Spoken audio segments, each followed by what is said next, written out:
Seja bem-vindo ao Mãos em Jogo, o podcast onde o esporte e a medicina se encontram. Eu sou o Dr. Ricardo Escudeiro, sou ortopedista especialista em cirurgia da mão.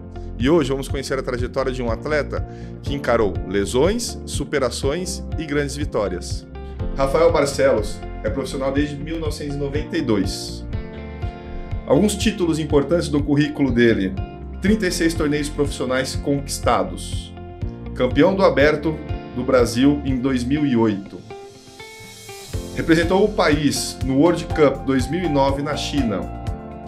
Foi 6 vezes líder do ranking profissional brasileiro. Um atleta que carrega não só títulos, mas também histórias de superação, técnicas apuradas e um olhar afixado sobre o impacto do esporte no corpo, especialmente nas mãos. Rafa, se eu posso te chamar dessa forma, que é um amigo, é uma alegria te receber para essa nossa conversa do podcast, nosso primeiro episódio. Seja muito bem-vindo ao Mãos em Jogo. Obrigado, agradeço o convite. É uma honra estar por aqui, a gente falar um pouco desse esporte que a gente ama tanto. E vamos fazer um programa bem legal, hein? Perfeito, vamos lá. E também no episódio de hoje, temos o Paulo Mazeu, que é formado em Educação Física e foi buscar conhecimento fora do Brasil, onde se especializou em exercícios corretivos, unindo a prevenção de lesões e performance. Com uma trajetória sólida no alto rendimento, atuou como preparador físico da Seleção Brasileira de Golfe, representando o país nos Jogos Pan-Americanos de Toronto e nas Olimpíadas do Rio de Janeiro. Hoje é palestrante dos principais congressos brasileiros e exerce o cargo de diretor técnico do Instituto FIT, referência nacional em performance e reeducação funcional. É um prazer enorme ter você também aqui no Mãos em Jogo. Eu que agradeço. Obrigado pelo convite, uma honra estar aqui com vocês. Vamos lá, é um bate-papo bem descontraído, conversar um pouquinho sobre a história do golfe, as lesões. Você é o fisioterapeuta dele. Professor de Educação Física. Professor de Educação Física, onde faz todo o reequilíbrio muscular, treinamento para ele. Rafa, durante essa sua trajetória, nos conta por que você chegou ao golfe? O que te atraiu num esporte que não é tão popular no Brasil? Eu sou de Porto Alegre. Meu pai era um fanático por golfe, um apaixonado. Ele que nos influenciou muito. Eu sou o irmão mais novo de 5 irmãos, de uma família totalmente voltada ao golfe. Eu tive uma irmã com 15 anos, foi campeã brasileira adulta. Com 17 foi campeã sul-americana. O meu outro irmão foi 6 vezes campeão brasileiro, e a minha diferença de idade para eles era muito grande. Então, na nossa casa em Porto Alegre só se falava de golfe. Então, eu fui muito influenciado pelo meu pai, que ele também foi 2 vezes campeão brasileiro. Ele nunca queria ser profissional de golfe. Ele estudou muito, fez cursos de profissionais de golfe para dar aula, só para ajudar eu, meu irmão e minha irmã. Então é uma satisfação enorme vir de uma família de golfistas. Família de golfistas, foi quase que seguir a história natural da família. Exatamente. E você começou com que idade mesmo? Eu comecei com 5. 5 anos de idade. Se profissionalizou? Com 21. 21 anos. Eu tive a oportunidade de jogar o Orange Ball em 88 e fiquei em 2º lugar, que seria quase um mundial juvenil. E dali surgiu 6 propostas de faculdades americanas.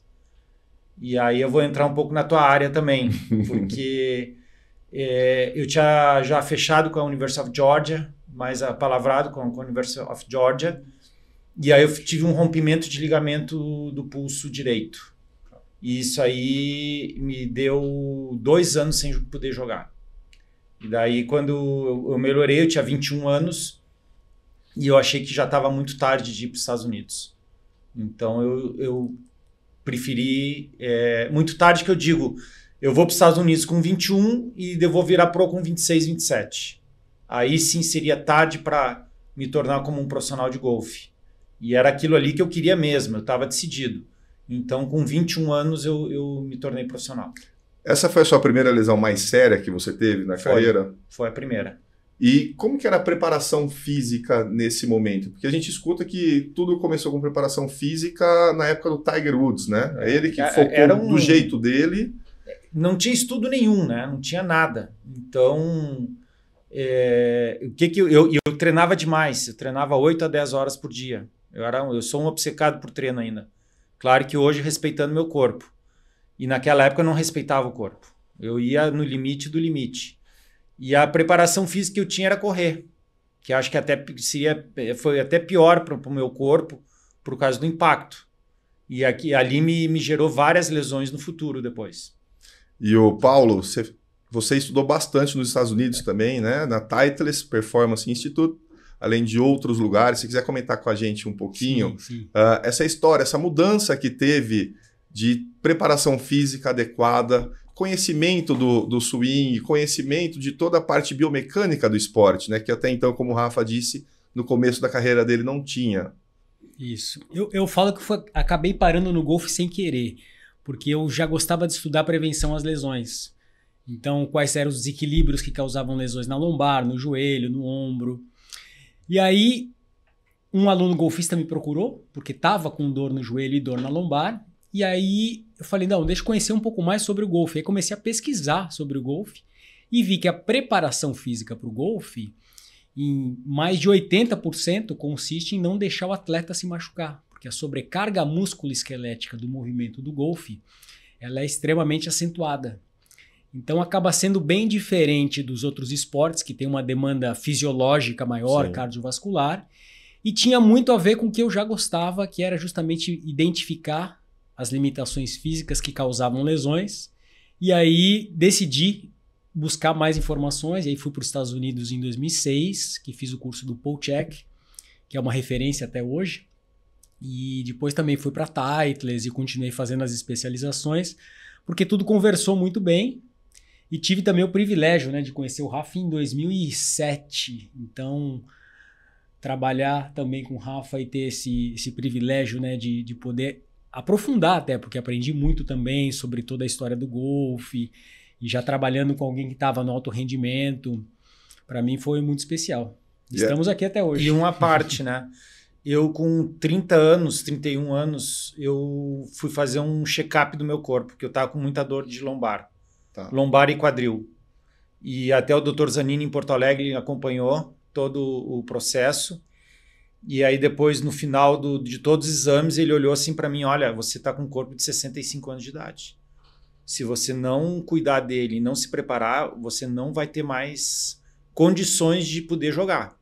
E aí foi a época que eu encontrei o Paulinho.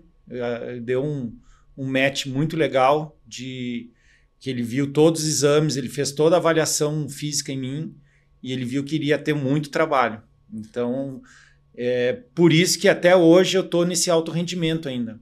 Porque se não fosse essa preparação física, essa prevenção de lesões, com certeza eu não estaria jogando golfe hoje. E você comentou com a gente que você teve uma lesão ligamentar no punho. Isso. Né? As lesões ligamentares no punho são bastante debilitantes. Normalmente vem de um trauma de alta energia. Sim. E dependendo do tipo de cirurgia, ela pode trazer uma limitação funcional, uma limitação do arco de movimento. Sim, eu tenho um pouco a limitação no punho, fez uma artrodese, né? Ele tirou um pedaço eu tô falando Perfeito. como leigo, por favor. Ele tirou um pedaço de osso da bacia para colocar no punho. E isso aí me causou 2 anos. Para fazer a artrodese da lesão ligamentar do punho, né? E isso traz limitação de flexo e extensão do punho. E é uma reabilitação muito, muito demorada, muito pesada. E provavelmente nesse momento, como é que foi o seu pensamento de superar esse momento? Será que era possível superar? Olha, eu acho que foi uma das piores fases que eu tive. Porque eu estava fazendo muita fisioterapia, e eu cheguei, não, agora vai. Aí eu começava com os tiros curtos, tipo de 40, 50 jardas, eu ia aumentando e a dor começava de novo. Então não era uma dor que não tinha mais fim. Então o médico que fez a cirurgia falou que em 4, 5 meses eu estaria de volta, né? E aí passava o tempo e não conseguia. E isso aí a gente, uma coisa que a gente gosta muito de fazer, que era a minha profissão, eu entrei um pouco de desespero, né? Porque achando que eu nunca mais ia poder jogar. E qual foi o primeiro título depois dessa lesão? Nossa, aí eu tive uma fase muito ruim no início, porque você ficou 2 anos sem conseguir jogar, né? Então foi aos pouquinhos. E eu não me lembro direito qual foi o primeiro título, mas eu demorei no mínimo de 8 a 10 meses para voltar a ganhar e ter um alto rendimento. E aí 1 ano e meio depois, eu acho que eu tive quase uma das melhores fases da minha vida. Que eu ganhei vários torneios amadores, que eu não era profissional ainda, né? Porque foi em 89 e eu voltei em 91. E teve 1 ano e meio, mais ou menos, para eu voltar a competir. E eu estava competindo como amador ainda. E eu tive uma das melhores fases da minha vida de golfe. Porque aí eu não sei se a gente se supera e a gente estava com tanta vontade, porque esses 2 anos a gente ficou sonhando, né? E aí eu fui embora. Aí foi ótimo. E você percebeu que você teve que fazer alguma adaptação no swing? Eu tive uma limitação física do punho, que nem você falou, né? E eu acho que o meu corpo foi se moldando. Não que eu mandava o comando para ele, tipo, eu tô com um pouquinho de limitação física no punho, ele tem que fazer um pouco mais esse movimento. Eu não pensava nisso. Eu acho que o meu corpo ele se adaptou a isso. E agora entra no Paulo. Ele teve que adaptar uma lesão, né? Compensando com outros movimentos que não eram rotineiros para a atividade dele, para o swing dele. Isso pode trazer uma lesão associada? Será que o problema da coluna que ele teve não teve uma repercussão, não foi uma repercussão dessa lesão do punho, que ele compensou o movimento do swing? Sim. Pergunta complexa. E eu acho que vale a pena talvez falar um pouquinho, porque você trouxe o Tiger Woods, né? Que era aquela época que a gente não tinha dados para poder montar um programa. E foi principalmente depois dos anos 2000 que começou a ter, de forma mais embasada, como que você identifica uma limitação física no seu atleta e como que essa limitação física compromete a performance e gera lesão. Então, o meu trabalho nada mais é do que isso. Então, a gente começa sempre com uma análise funcional, que são 23 testes que identificam as limitações que podem comprometer o movimento. E com o Rafa isso é claro, tem uma limitação do punho e o corpo vai fazer uma compensação com isso, mas a gente quer, dentro das possibilidades, reduzir ao máximo essas limitações físicas para que a sobrecarga musculoesquelética seja menor. Então, o punho foi uma questão, a gente identificou algumas questões também, principalmente de quadril, que tinha aquela inflamação de glúteo médio, e aí a gente pôde trabalhar em cima disso.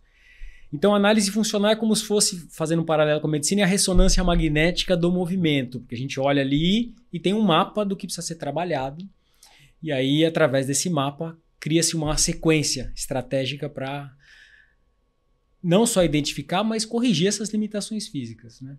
E prevenir outras lesões associadas, né? Isso. Perfeito. E uma parte, antes de conhecer ele, eu tinha muita dor no quadril e lombar. E eu fiquei 2 anos tomando anti-inflamatório. Uma loucura total.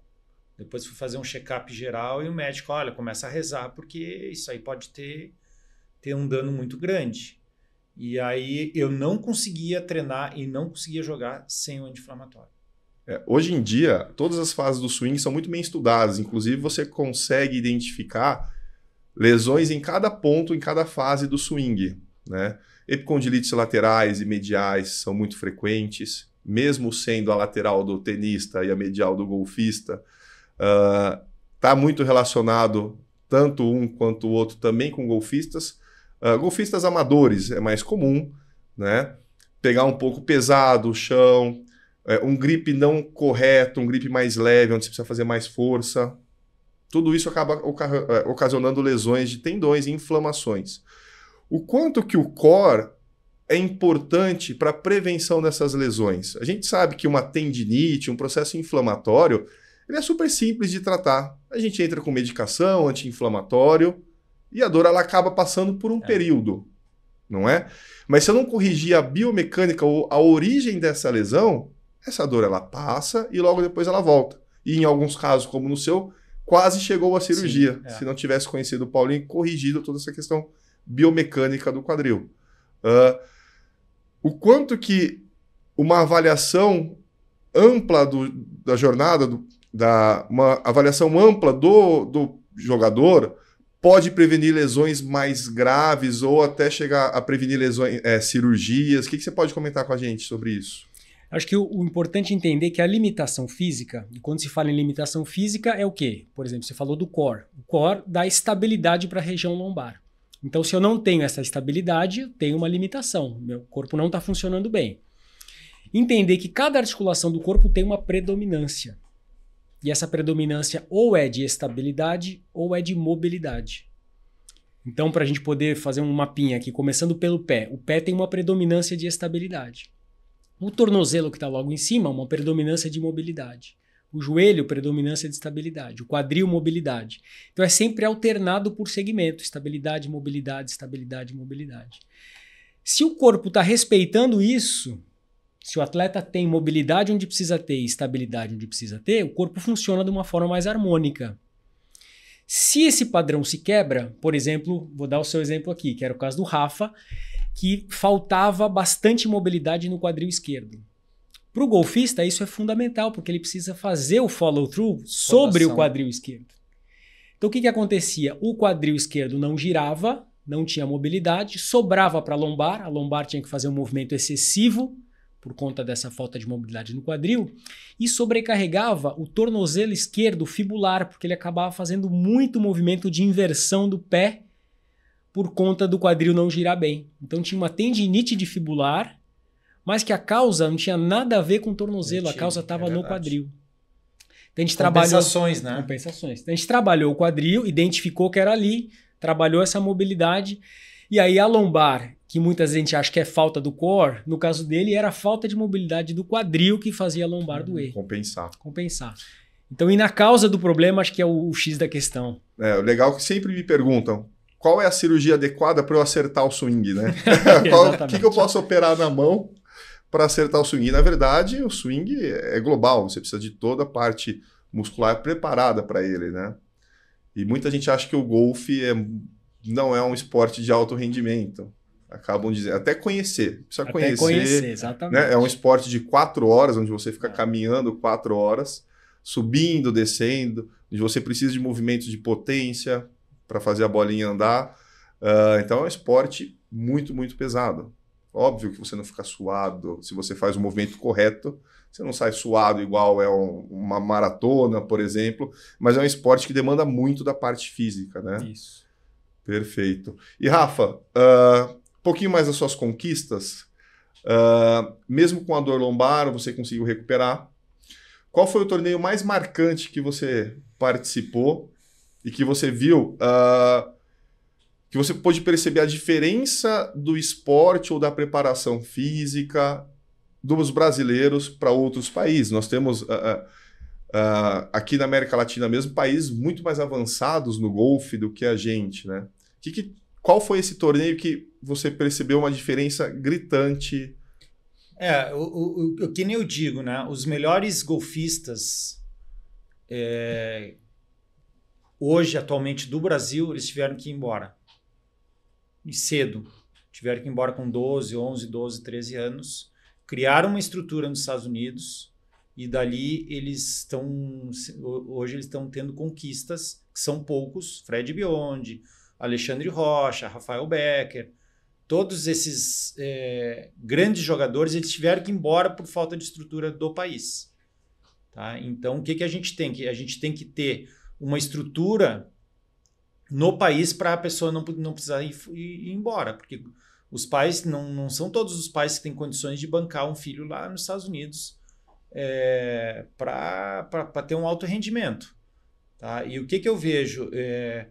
Eu fui jogar, eu acho que o torneio mais marcante para mim que eu fui foi o Mundial na China, que jogou o McIlroy, jogou todos dentre os 50 melhores do mundo do ranking, estavam 40 jogadores.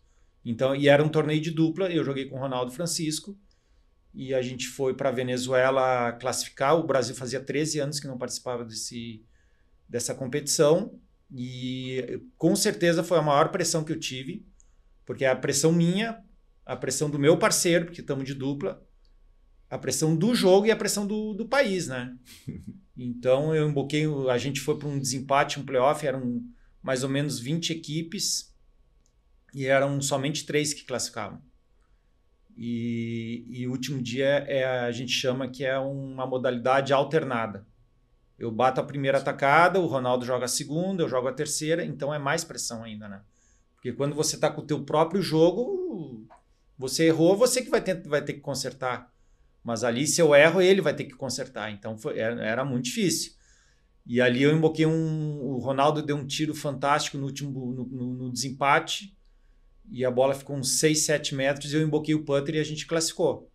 Então ali foi, com certeza, foi acho que o ápice da minha carreira, assim, o momento, sabe, maior da minha carreira. E aí quando eu fui para a China e vi todos aqueles jogadores ali, eu vi que ali existia uma estrutura. Eles não estavam por sorte ali, não estavam por sorteio. Eles trabalharam do jeito correto. O que é trabalhar do jeito correto? É ter um coach mental, um coach físico, um coach de mecânica do esporte. E então, aquilo ali faz muita diferença. E hoje, que nem a gente fala para as pessoas que não tomam aula e que querem melhorar, mas não tomam aula, a gente está atrás do jeitinho. Eu vou tentar um jeitinho aqui, um jeitinho ali, aí você pega 5, 10, 15 bolas muito boas, opa, encontrei o jeitinho. E aquele jeitinho vai te durar 2, 3 dias, uma semana. E não, mas o troço tem que ser específico. Por que você está pegando desse jeito? Por que você erra assim? Por que a tua bola sai para lá? Então, eu acho que essa, se for uma dica de como melhorar, seria isso. De por que você está errando. Você tem que entender o porquê e não buscar o jeitinho. Porque o jeitinho você está treinando errado. E às vezes entra na área do Paulinho. É uma limitação do teu corpo que não quer fazer aquele movimento. E aí vem a compensação. Então, o grande professor de golfe hoje, ele vai detectar o que você está fazendo de errado, e aí dali ele vai buscar uma maneira que o teu corpo possa fazer aquele movimento. De 2, 3, 4 formas diferentes. Acho que você falou isso para mim mesmo, né? Não sei. Eu sou exatamente. Eu achei que foi. Eu sou exatamente esse. Eu tento. Não consigo fazer aula com frequência. Sim. E a gente vai tentando achar uma forma de acertar o swing. Tá? Até prometi que eu preciso fazer aula. Falei com o Edione, preciso fazer aula. E ontem participei de um torneio. E é óbvio que hoje eu tô com uma dor lombar. Provavelmente compensatória para movimentos errados. E você sabe que eu gosto de jogar de carrinho para a gente poder jogar um pouco mais rápido e poder voltar à rotina normal. E ontem foi andando e empurrando o carrinho. Então, assim, não tive resistência para poder jogar, sair com dor lombar. Então, a preparação física ela é fundamental. É fundamental. O que você pode dizer para a gente, Paulinho? Você tem a experiência já de um excelente atleta no esporte, no golfe. O que você consegue perceber nesses atletas que você observa e que acompanha? Quais são os principais erros de biomecânica ou de falta de preparação? Seja alongamento da articulação, alongamento muscular ou uma retração muscular que acaba atrapalhando todo o swing dele. Eu acho que isso que o Rafa falou agora é fundamental, porque é a diferença da técnica, que o professor olha ali e percebe que ajuste técnico precisa fazer, mas muitas vezes não consegue fazer porque a limitação é física. Então, até para os golfistas que estão assistindo saibam disso também, cada compensação no swing de golfe tem uma limitação. Então vamos falar do sway, que é a mais comum, né? Que o golfista faz o backswing e perde ali o centro dele. O sway fisicamente pode ser que seja simplesmente uma questão técnica, mas fisicamente ele tem 3 causas. Ou falta mobilidade no quadril direito, ou é um encurtamento do grande dorsal esquerdo, ou é falta de glúteo médio direito para estabilizar. Então, sabendo isso, e você testa isso e vê se tem uma das 3 causas, você já fala, opa, tem como eu corrigir a parte mecânica, a parte física dele, para que ele possa ir para a mão do professor de golfe com bagagem para poder fazer um movimento mais organizado, mais fluido. E esse movimento mais organizado, mais harmonioso, ele não vai só refletir na performance do atleta, do jogador. Ele também vai prevenir que ele se machuque. Porque você imagina assim, se falta mobilidade no quadril e ele fica tentando girar sobre esse quadril que não tem mobilidade, a médio e longo prazo vai machucar, porque ele está forçando em cima de uma limitação estrutural. Então, poder olhar também para esse autocuidado, não só porque muita gente fala assim, eu não almejo performance, não almejo jogar tão bem, mas também ter a consciência que pode se machucar e vai limitar um prazer super grande da pessoa de poder ter o seu jogo de uma forma gostosa, né? Então, eu acho que essa relação, parte física e técnica, é importante compreender. E muitas vezes eu dei aula para alguns alunos meus que porque o grande professor é tentar 3, 4 movimentos, ele está falando a mesma coisa, 3, 4 movimentos diferentes, que seria aquela causa que eu detectei, e ele não estava conseguindo fazer. O que eu fiz? Paulinho, dá uma olhada nisso aqui. Faz uma análise para mim. Vê se tem muita limitação física nesse meu aluno aqui, porque eu estou tentando de formas diferentes que ele faça o movimento e ele não está conseguindo. E aí ele faz a análise toda, me liga depois, Rafa, aqui tem um probleminha. Assim, assim, assim. E aí é um pouco culpa minha, porque eu deveria ter detectado isso antes dele tentar fazer aquele movimento. E aí eu passo para o Paulinho e o Paulinho diz, não, aqui tem uma limitação física grande. Aí vai ter que ter a habilidade do professor dele poder fazer o jogador jogar um pouquinho melhor. Mas aí ele vai para preparação física, alongamento, fortalecimento, Depende ou você dele. vai corrigindo? Depende dele. Aí eu falo para ele, você tem uma limitação física assim, assim, assim, que a gente te mostrou, porque o Paulinho vai lá e mostra para ele, olha isso aqui assim, assim, assim. Isso aqui você não... Tipo, ele tem uma limitação física no tornozelo e o aluno perde equilíbrio toda hora. É uma das causas, né, Sim, Paulinho? uma das causas. E tem uma referência, né? Então, por exemplo, mobilidade do tornozelo. A gente pode identificar desde uma grande redução de mobilidade até uma excelente mobilidade. Então, tem ali um range para a gente poder identificar o quanto isso está sendo comprometedor. E o que você observa de investimentos, de evolução do esporte no Brasil? Eu acho que é duro falar isso, mas eu acho que as entidades nos últimos anos virou muito cargo social. As pessoas pensam neles e não no alto rendimento. Por isso que o Brasil ficou muito para trás a nível sul-americano. Não estou falando nem nível mundial. Tá? Infelizmente, tivemos presidentes de confederações, de federações que não eram jogadores de alto rendimento e aí se perdeu um pouco isso. Agora, na nova CBG, CB Golf, entrou um grupo de ex-jogadores de alto rendimento que já representaram o país. Eles sabem como disputar torneios grandes, foram já campeões sul-americanos, eles conhecem muito golfe. Eu acho que agora é um pontapé inicial para o golfe brasileiro, de estruturar. Já trouxeram um grande coach português, que ele já está pegando, tem um circuito Kids, que é um espetáculo, tem muitos talentos, até meu filho está disputando, ele tem 10 anos de idade, tem garotos muito habilidosos, só que chega com 13, 14 anos, não tem estrutura e vai bater num teto e dali não sai mais. E aí o país perde com isso. E agora eles estão criando uma estrutura, que nem eu falei no início do programa, do pai não precisar sair do país. Porque a gente, nem 10% das pessoas tem condições de manter um filho fora, né?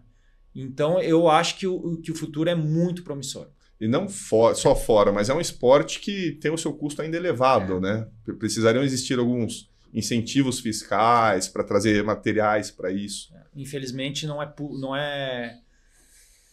público, né? Não é popular o golfe, né? E a gente, na verdade, tem muito legal um projeto social muito bem feito em Indaiatuba, se eu não me engano. Corujinha é espetacular, tem no Rio também. Muito bem organizado. Livramento no Sul, Rosário do Sul começou também, Bagé. Então tem muito...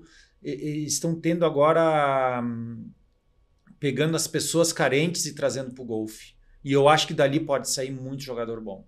Porque a pessoa carente, a pessoa que vem de baixo, ela tem muita gana de vencer. Então, a gente vê atletas deles já com boas posições nos abertos dos clubes, né? Muito bem posicionado. Então, vê todo o projeto do PP aí caminhando muito bem. E outra coisa também, se não for um grande jogador, ele vai ser um grande cidadão, Exatamente. Né? Isso é o mais importante de tudo, né? Eu acho que o Livramento tem uma escola de golfe, é o campo hoje mais antigo do Brasil. O São Paulo Golf Clube, como clube, é o mais antigo do Brasil.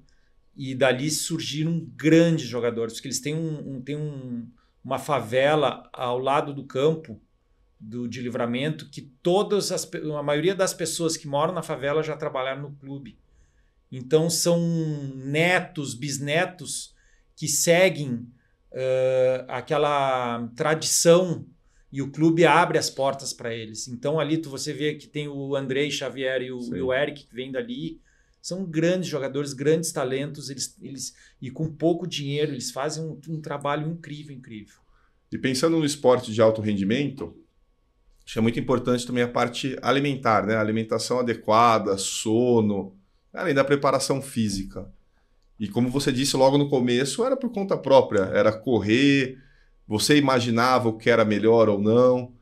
Dessa parte de alimentação, de sono, essa parte extra preparação física, que é óbvio que vai repercutir no rendimento do atleta. O que você pode dizer para a gente, Paulinho, em relação a isso? Então, eu gosto muito daquele lugar que cada um no seu quadrado, sabe? Desse respeito. E muitas vezes, por estudar a prevenção às lesões, me confundem com um fisioterapeuta, que foi até o caso que, como a gente começou o programa, porque... A gente vai editar tudo isso e fazer de novo. Não tem problema nenhum. Ótimo. Porque o que acontece? A fisioterapia tem ali o objetivo de reabilitar. E aí, o profissional de educação física, que é o meu caso, que se especializou em prevenção às lesões, é muito mais identificar a limitação física para não deixar machucar, né? Para trazer o movimento coerente. Então, quando o assunto vai para alimentação também, eu prefiro não me aprofundar e indico para os meus colegas nutricionistas, mas sempre tem aquelas dúvidas mais superficiais dos clientes que perguntam isso ou aquilo, e a gente poder ressaltar a importância do sono, que é a pirâmide, né? Primeiro, poder dormir bem. Você está descansado porque é a parte de toda a regeneração. Exato. Né? De onde o atleta realmente melhora, porque você dá o estímulo e é no descanso que ele vai melhorar. Não só parte muscular, estrutural, mas hormonal e etc. E uma boa alimentação, porque é a fundação do alicerce, né? Se você não tem uma boa alimentação, como é que você vai construir esse tecido de forma mais saudável? Né? Então, mas sempre que o cliente quer aprofundar um pouco mais, que nem no caso do Rafa, no caso dos meninos que eu acompanhava, né? Que fiquei na CBG por 6 anos, você precisa de um acompanhamento um pouco mais preciso, porque a gente está falando em alto rendimento. Uma equipe multidisciplinar para acompanhar ele. É o que o Rafa está falando, que muitas vezes falta, porque o sucesso ele acaba sendo construído em pequenos detalhes, é uma somatória, né? De uma boa base física para se estruturar, uma boa alimentação, poder ter um suporte em todas as áreas que vai fazer com que esse atleta possa render mais. Perfeito. Bom, já chegando no final da nossa conversa, umas perguntas rápidas, bate-bola final aí para a gente até ajudar os futuros atletas. Qual foi o seu maior medo superado no esporte? Medo. Cara, medo assim no jogo eu nunca tive. Porque eu sempre tive preparado, sempre... eu digo uma coisa, esteja preparado porque a chance vai chegar. Você estando preparado, você pode perder por causa da pressão, por causa da estratégia. Ótimo, não tem problema nenhum perder. Faz parte e você vai perder muito mais do que ganhar. Isso é do jogo. Acho que o mais duro de tudo é você perder por não estar preparado. Isso dói demais. Eu tive uma experiência... Eu tinha 14 anos de idade, um sul-americano juvenil, e eu era o primeiro do ranking até 17 anos, que o sul-americano era até 17. e tinha uma classificação para 3 jogadores. E eu levando na boa tal, e meu pai chegava, você tem uma classificação por aí. Ele nunca me cobrou resultado. Ele me cobrou empenho. Eu disse, você quer jogar, eu te banco, não tem problema, mas vai preparado. E naquele momento ali, eu levei de boa. Sabe, sou melhor que os outros. É coisa de garoto, né? Sou melhor, eu vou classificar, tá tranquilo. E não treinei o que tinha que ter treinado. E ali eu perdi. E o Brasil foi campeão sul-americano. E aquilo ali foi a maior dor que eu tive no esporte. E dali, dali com 14 anos, parece uma criança, eu prometi para mim mesmo que eu nunca mais ia perder um torneio por não estar preparado. Posso perder de outras formas, isso ia ser do jogo, não tem problema. Então, acho que o medo assim do jogo eu não tenho porque eu estou preparado. Ganhar ou perder é do jogo. E quem foi sua inspiração na carreira? Maior inspiração na carreira? Com certeza a minha família. Meu pai, meu irmão. Porque minha irmã parou cedo. Minha irmã com 18 anos não queria mais jogar. Então eu sempre busquei o meu irmão que era bem melhor do que eu e meu pai também como exemplo de dedicação. Aí eles foram exemplos para mim. Importante você falar que sua irmã decidiu parar de jogar e provavelmente a gente imagina que não houve nenhuma pressão dos pais em relação a isso. Porque eu tenho uma diferença de 12 anos com ela, 11 anos mais ou menos. Então ela parou com 18, eu tinha 7. Tá. Então eu não via o porquê que ela parou. Mas eu acho que meu pai botava pressão nela.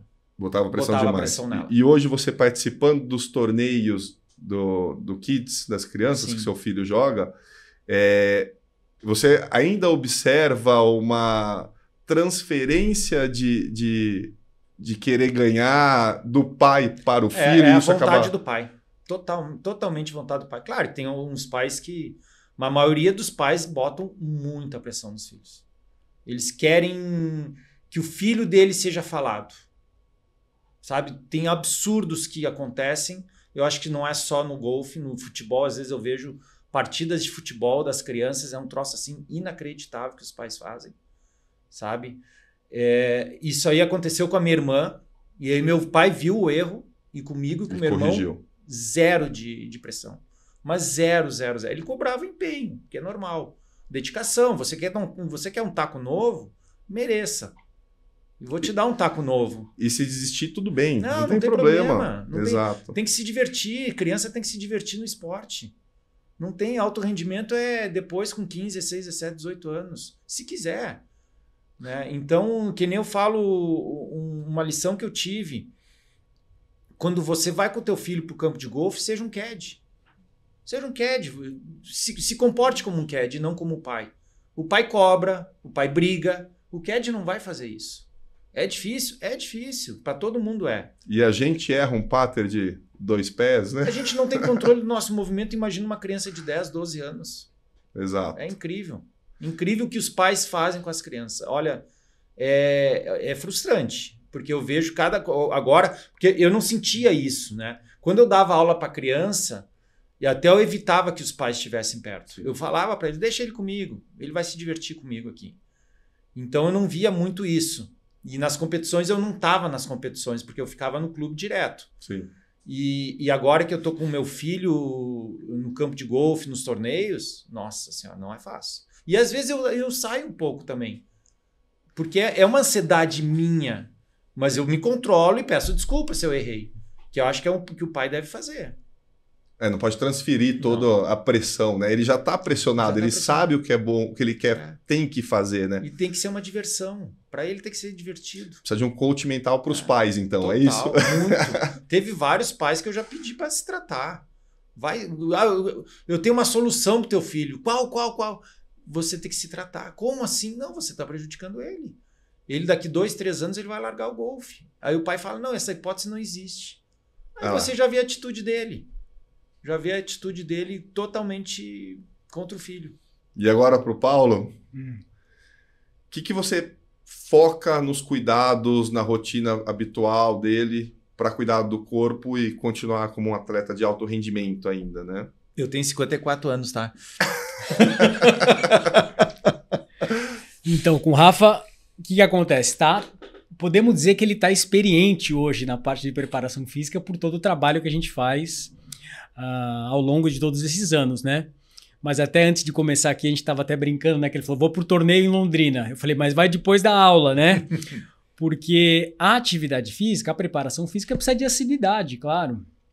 Então, eu acho que o desafio com o Rafa, que tem os torneios e vira e mexe tá fora, é poder fazer aquela dança que eu vou conversando com ele. Pô, mas leva então o rolinho, faz uma coisa lá. Ele leva o elástico e faz, para poder manter o que a gente já conquistou e ir trabalhando nas aulas o que a gente precisa melhorar. Então, com o trabalho do Rafa, tenho também o privilégio de ter o Rafa da equipe, né? Que o Rafael, que é outro personal. Chama de Magrela. Que é espetacular também. Então, a gente trabalha juntos. Eu vou na segunda e o Rafa vai na quinta, dar aula pro Rafa. O Magrela vai dar aula pro Rafa na quinta. Então, 2 vezes por semana é a manutenção da... Fora o rolo, eu faço bastante rolo, faço um pouquinho de soltura, às vezes uma massagem. Porque o que mais me pega hoje é o recovery de um dia pro outro.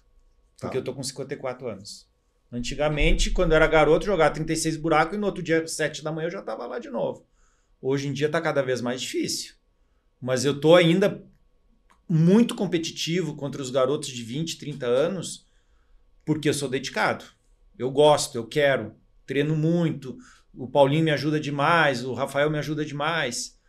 Então, se eu sair um pouquinho da curva, não volta mais. É difícil voltar para o alto rendimento. Então, eu gostaria de agradecer a presença de vocês no nosso episódio do golfe, do Mãos em Jogo. Começar com o Paulinho, se quiser dizer algumas palavras para o nosso público. Não, quero sim. Quero primeiro agradecer a você por esse convite, agradecer ao Rafa, que é esse aluno especial há tantos anos e tive o privilégio de conhecer o Fernandão, depois conhecer o Rafa e hoje o privilégio de trabalhar com o filho do Rafa, que é o Dudu também.